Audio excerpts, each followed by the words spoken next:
بسم اللہ الرحمن الرحیم۔ السلام علیکم ورحمۃ اللہ وبرکاتہ۔ دوستو، آج اللہ جل شانہ کے ایک صفاتی ناموں میں سے ایک نام ہے الخالق۔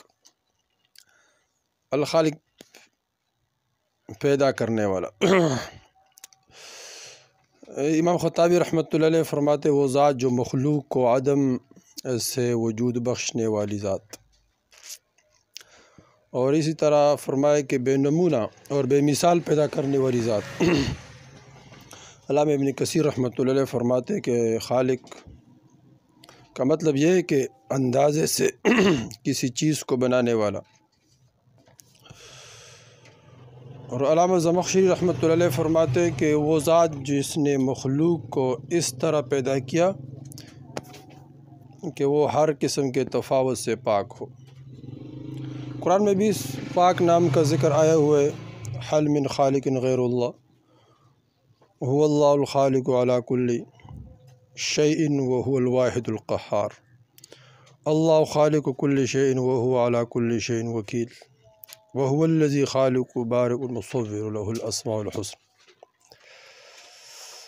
تو اس طرح اس پاک نام کے جس طرح قرآن میں بھی ہے، حدیث میں بھی ہے، اس کے فضائل بھی بہت ہے۔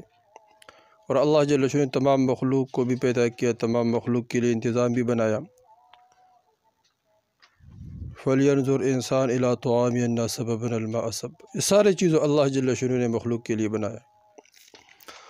تو اس طرح اس پاک نام کی جس طرح قرآن میں تذکرہ ہے، تو اس کی برکات بھی بہت زیادہ ہیں۔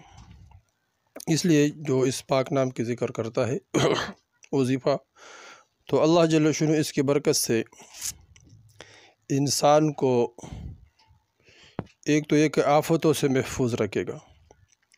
جس طرح جو آدمی 7 روز متواتر 100 مرتبہ اس اسم مبارک کو پڑھے گا، انشاءاللہ اللہ جل شانہ تمام آفاتوں سے محفوظ رکھے گا اس انسان کو انشاءاللہ۔ اور دوسرا یہ کہ جب وہ آدمی کثرت سے الخالق کا ذکر فرماتا ہے، کثرت سے، تو ایک کتاب میں ہے کہ ایک اللہ جل شانہ اس کی طرف سے ایک فرشتہ پیدا کریں گے۔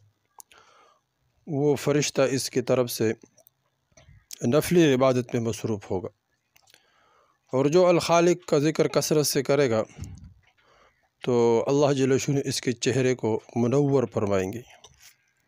تو اس لیے اس کو ذکر کرتے رہے کریں، خود بھی کریں، اور آگے اس ویڈیو کو شیئر بھی کریں۔ اور اگر آپ ہمارے چینل پر نئے ہو تو ضرور اس چینل کو سبسکرائب کریں۔ جزاک اللہ۔